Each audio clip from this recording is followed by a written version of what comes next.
para magtuloy-tuloy ang pasok ng swerte sa darating na 2025 Year of the Snake Wood, mga bossing ko. Mainam na maggawa niyo po ito, mga boss.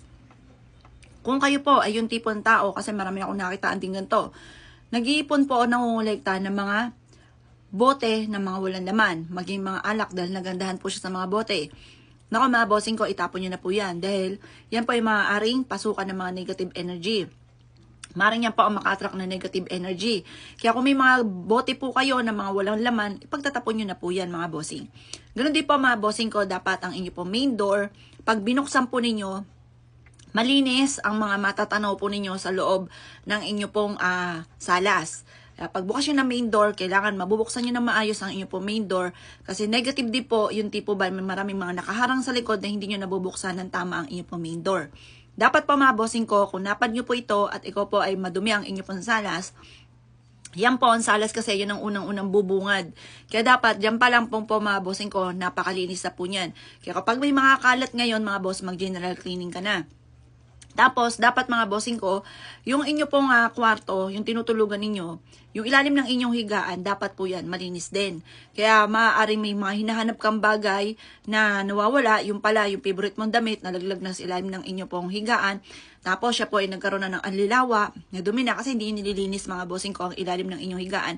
Ang dulot din po niyan ay malas. Kaya dapat, maglinis ka na. At wag na wag ka rin maglalagay ng mga maraming saksakan sa may gilid ng inyo pong higaan. Kasi yan po, sumisimbolo rin po yan na nakaka-pressure at maaari imbis sa makatulog ka ng mahimbing, hindi ka makatulog ng mahimbing. Maaaring magdulot din po yan sa inyo ng kamalasan. Kaya dapat, doon sa inyo pong higaan ay walang mga masyadong mga saksakan ng device na maaaring ito na makakadistract sa inyo kaya hindi po kayo makatulog ng maayos. Ganoon din po, alamin nyo po mga bossing ko, yung tamang posisyon or tamang ilalagay na halaman. Kasi may mga ilan na naglalagay ng halaman sa kwarto. Maswerte ang halaman, yung tunay na halaman. Huwag kayong maglalagay ng mga fake na halaman kasi malas din po yun. Nag-a-attract yun ng negative mga bossing. At kung mainitin ang ulo ng miyembro ng pamilya at naglagay ka ng yung mga halaman na hindi tunay, mas magiging mainitin ang ulo ng nakatira sa miyembro ng inyong pong pamilya. Mas magiging mainitin ang ulo niya. Kaya kung pag may mga tao mainitin ang ulo, tingnan niyo baka may mga halaman na fake or may mga binibili ka mahilig po kayo sa mga fake na halaman. Maring isa po yan sa nagiging dahilan, yan ang pinakamayor. Kaya huwag kang maglalagay ng fake na halaman. Kung ikaw na may maglalagay ng halaman, ay huwag na huwag kang maglalagay sa kwarto.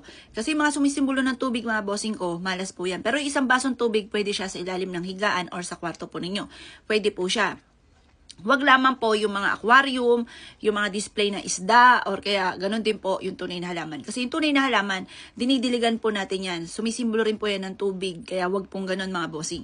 Ngayon pa mga bossing ko, kailangan alam natin kung saan natin nilalagay yung mga tunay na halaman kasi ang tunay na halaman, maswerte po yan mga bossing. Sa sala, sa harapan ng bahay, pwede rin ito sa kusina, wag na wag lang at malas po ito sa inyo pong kwarto at hindi rin po kagandahan yan sa ilalim ng hagdanan.